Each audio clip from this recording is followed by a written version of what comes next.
One time. We back again, family. We got another video. This is going to be about the ladies.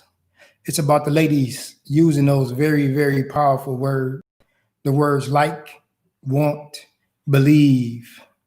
Those words come out a lot in our conversations, talking to the men in the barbershop for the last 30 years. These are consistent situations that men get into. It's where the ladies use those words in those sentences. So we had the last couple of last videos was on communication. So we were talking about communication gets lost in translation. And then we were talking about communication, period, as a whole. When we're just talking about communication, period, as a whole, it takes two people to have a conversation. It's not a speech where one person is doing all the talking and another person is just listening. We don't want to listen just to respond. We want to actually hear our spouse, our partner, our husband or our wife, or even mother, father, brother, cousin, if we're in a situation to where we're having a conversation. Because a lot of times that communication, if it's happening at all, it could get lost in translation. So ladies, tonight I want to translate for you what the fellas hear when you use those words consistently, the words when you like, when you want, when you feel, and when you believe. Those can be very emotional terms to a woman. Fellas, we know that the ladies are emotional. We have to understand that you need your tool belt with your resources and understand that this is the way that she communicates. You can't get upset because we don't dictate the market for the ladies. We can't tell them what to say. We can't tell them what to think, and we can't tell them how to feel. All we can do is translate to them what that means to us. So hopefully by unpacking this today, we can try to use some of these terms. So when the ladies, when you're using this with your man, we want you to understand that sometimes that can be a little loaded, okay? Because you are emotional, your man is logical. He's more mental. He's more practical. You are going to be more emotional. So your emotions will lead you to more of your wants before your needs. A man most times will balance a woman out. We need the woman to have her hopes and dreams. We need her to put that feminine energy on him as motivation. So if we won't take the trip and we're working too much, ladies, we need you to want to go out of town. We need you to feel like the family needs to stay together. And then we want you to believe that you can make it happen. Now, when you use these words, we want you to be careful. We want you to be strategic. And we want you to understand that you have the power. We want you to understand that the woman has the power. And you can be destructive or you can build. It's up to you. When we use those terms, when we hear the terms, baby, I like, or baby, I want, or baby, I believe, he's listening to those things. And usually, ladies, what follows up after that is something that is disruptive or dismantling or problematic for your man. Usually, when you say, baby, I want to go out to get something to eat tonight, or baby, I want to go out and go dancing. For him, what he's thinking is, okay, it's going to be energy. I'm going to have to get dressed up, and then it's going to be finances.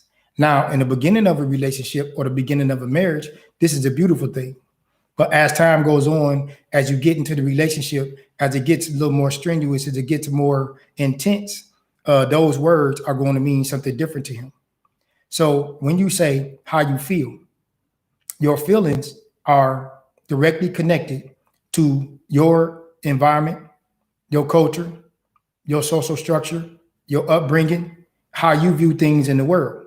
So if he came from a different social, economic, religious background, hopefully he didn't, that word believe is going to mean something totally different to him.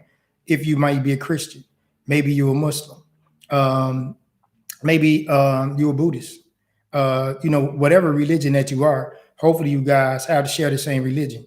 Because when you say believe, that's going to be directly connected to your background, your social structure, and how you were brought up in your religious beliefs. So those things are going to be connected for him.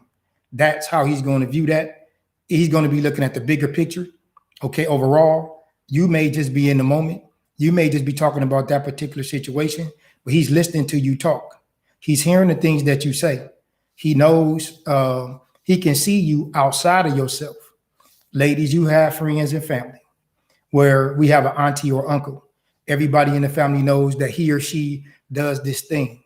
and it may have a negative impact on the family, negative impact on the people around them. This is how those words can sometimes end up.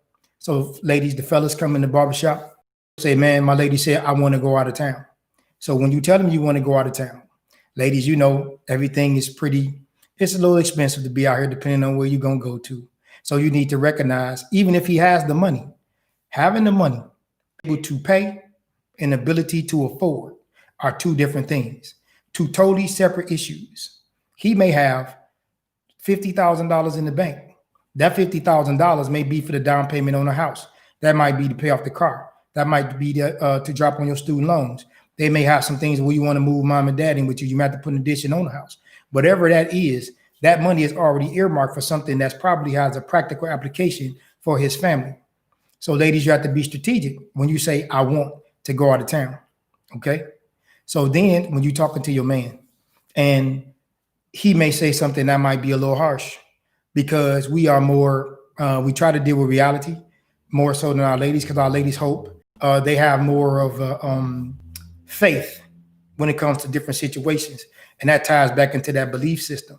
So he's not going to really put a lot into faith. He's going to more so try to use the tools that was given to him by his higher power and try to do what he needs to do for his family. So hope and faith is good for us ladies, but that belief, that's going to be, that could be triggering to him depending on what comes after that. So I want you to just write down, ladies, the last time you've used those words with your man. When you say, baby, I like, baby, I want, baby, I believe. Just think about the conversation. Or if you really want a solution, why don't you write it down and then you take it to him and tell him that you want to talk about the words like, want, and believe. And when you usually say that, how does that translate to him?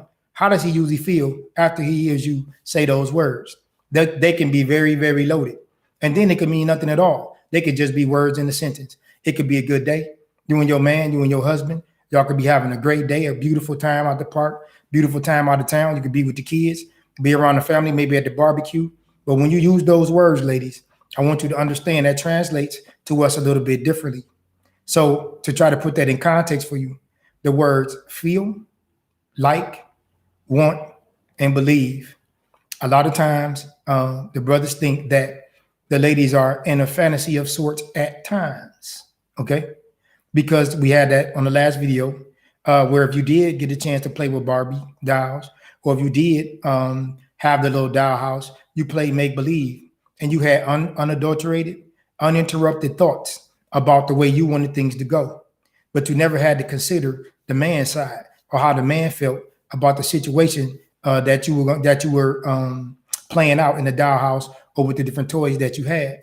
So now, because we didn't get that opportunity coming up to really play make believe as much as young boys and young men, it's going to translate differently. We're going to see it differently. But we were taught by our grandmothers how to respect a young lady, a girl, and a woman. We were taught by our mothers how to respect a girl, a young lady, and a woman. We were taught by our sisters, by our aunties. So now, boy, we are losing that is there are not a lot of functional fathers at home. We have had a lot of situations where I have had some ladies come to my forums where they had a father at home. He wasn't as functional. He could have been disconnected emotionally. Not that he wasn't a good father. He just wasn't as connected as he could have been in that to help those young ladies understand the way a man moves, what he really thinks, the inner workings of his mind. Because a lot of times, if you my age or older, we just got orders barked out to us. I sat down with my children and I tried to have more conversations because I have two daughters. So when they were coming up, a lot of times I had to strategically approach a lot of different conversations because I had one last night with my daughter. One of her very good friends was in town and we were talking. So we had a forum. Of course, it's always a forum, whether you like it or not, they just break out. So we were talking about relationships last night, the guys they dated in college, the guys that they currently dating. And so we just going over some different things. And my daughter still struggles with sometimes understanding that what you feel, what you like, what you want, and what you believe means absolutely nothing. It doesn't matter what you like, feel, want, and believe in certain situations. This is not all the time. This is just sometimes. But we have been conditioned to give the young ladies or the women in our lives what they want.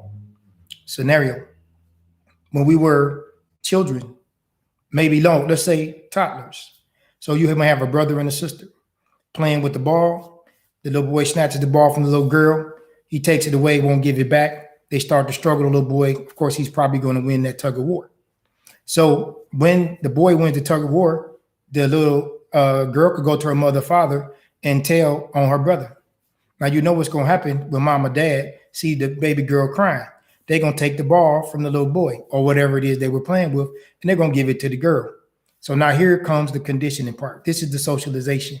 This is how we get into going to the like, want, to believe. So we're going to come from the foundation, and then we're going to build it all the way up, and then we're going to go to the top floor.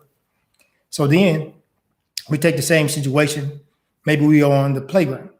So you get that same brother and sister, or that boy and that girl. It's a swing. It's only one left. So they run into the swing. Little boy pushes the little girl down. He got to the swing first because they arrive at the same time. Of course, he's going to be a little stronger. If mom or dad, grandmother, big brother, big cousin, whoever is there with the kids, they see that, they're going to probably make the little boy get off the swing and let the baby girl get on the swing. Then we can move to, just say, high school. If there is the same situation where, you know, you got that male-female struggle, that tug of war. Let's just say if there's something that they both need before they go to school, okay, and there's only one of these items. So if it has to go to the daughter or to the son, especially if there's a father, he's going to give it to his daughter. The son is going to lose out on that. Too bad. Get over yourself. He's going to have to handle that. It's just what it is. This is the conditioning and socialization. So now we become adults. If there's a disagreement, and unfortunately, if we have a domestic violence situation, the police get called to the house. The woman is crying. Y'all already know where we're going with this. You know what it is. It's going to be the woman again, okay? This is just socialization. This is just conditioning. So the young man has already been trained and understands how to treat that woman, that young lady, and that little girl. The problem that we're having is we need to get the young ladies and the women to understand that the man has a side, he has a point, he has a purpose, he has facts, he has a perception, and that is going to create his reality. So we need to include the man in the situation. We put our ladies first. The woman has the power. We all know that most men get up in the morning, and 90% of the thing that he does in that day is to propel his family further. It could be delayed gratification. It could be instant gratification. But trust and believe, even if he failed, he tried to do the best that he could to take care of that family. That's because his woman has the power. And it's because he knows he's going to like, want, and believe some things. So ladies, I just wanted to put this one out here today. We didn't want to keep it too long, but we just want you to kind of look into that. Write that down, what you like, want, and believe. When the last time you said that to your man, sit down with him and see if y'all can have a conversation. I bet you will find out that the translation is a little bit different for him than the way that you're saying it. Okay, so we want you to take this. We want you to test this. We want you to try this. Take it to the barbershop or take it to the hair salon. Take it to the job or take it to the church. Remember, you don't have to like it, believe it, or understand it. Sometimes you just have to respect it. This is the Clipper Dome Chronicles. Thank you.